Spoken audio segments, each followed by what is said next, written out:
There's a mythic stretch of tarmac linking Nice to Menton, known as the Three Corniches. This trio of coastal roads are one of the jewels of the Côte d'Azur. Our journey begins on the lower Corniche, which runs along the water's edge. There's little groups of towns clumped together. They're right by the sea and they're fantastic. There's a wonderful array of landscapes. It's always a pleasure to go for a ride. Here, for example, we have a great view of the cove. It's extraordinary. These scooterists saunter along the 36 kilometers of road at a gentle 45 kilometers an hour. The goal is always the same, to enjoy the day, the sun and the sea. It's the spirit of the Vespa, the Dolce Vita. That sense of Dolce Vita also reigns in Villefranche-sur-Mer, thanks to the artist Jean Cocteau. During the 1950s, he fell madly in love with this breathtaking view. It was probably this light he was looking for, which allowed his work to evolve. Here, for example, you can see this ever-present sun. The sun, the light, and these colours hadn't been seen in his work up to this point. His earlier works were much more graphic. Cocteau also worked on the nearby St. Peter's Chapel. This fisherman's chapel was decorated by Jean Cocteau. He just had to cross the street, but it's still quite moving to retrace his steps. And this is the chapel, as Cocteau wanted it. For 2 years, he put his idea of tattooing the walls into practice, mixing religious symbols with some of his favourite themes.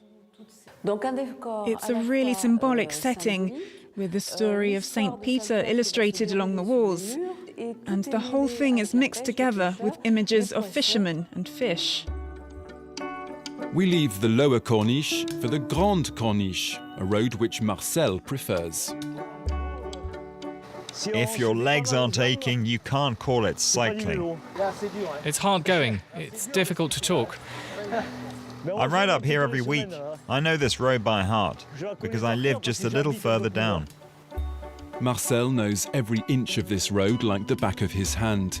This Corniche rises up to an altitude of 500 meters, and the scenery never ceases to amaze him. It's beautiful. You have the Cap Ferrat over there, the Estoril Mountains and the Cap d'Antibes.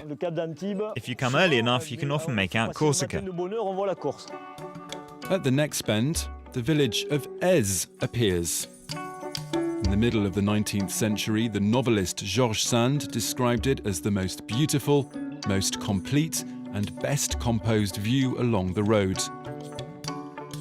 While some like to pedal or hike, Jean-Marc prefers to sit back in the leather chair of his vintage car.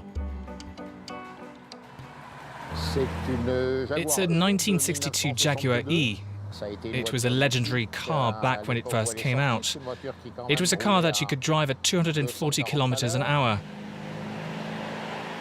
It's the perfect car to take for a spin and enjoy the good weather with the hood down. You may be thinking that you've seen this scenery somewhere before. Well, that's because the Middle Corniche has been used as the setting for many iconic films. This is where we are. There's the harbour. There's Grace Kelly and Cary Grant. Isn't that beautiful? This is a place you know really well. Why is that? I can't tell you. I was told that this is a place where courting couples could meet. This is where they kiss in the film. It was something of a tradition at that time. Below the Middle Corniche lies Monaco, a place that Jean-Marc also knows well. This is the heart of Monte Carlo. Does the prince live here? Just across the street.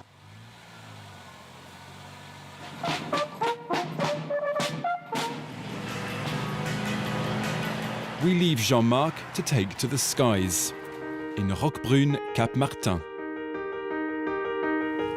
As Da Vinci once said, once you've been flying, you'll then walk with your eyes looking up to the sky and you'll understand why the birds sing. From up here, the splendours of Menton and Monaco can be seen. Our trip is coming to an end. Just behind the Corniche, the Italian Riviera makes us want to keep on going.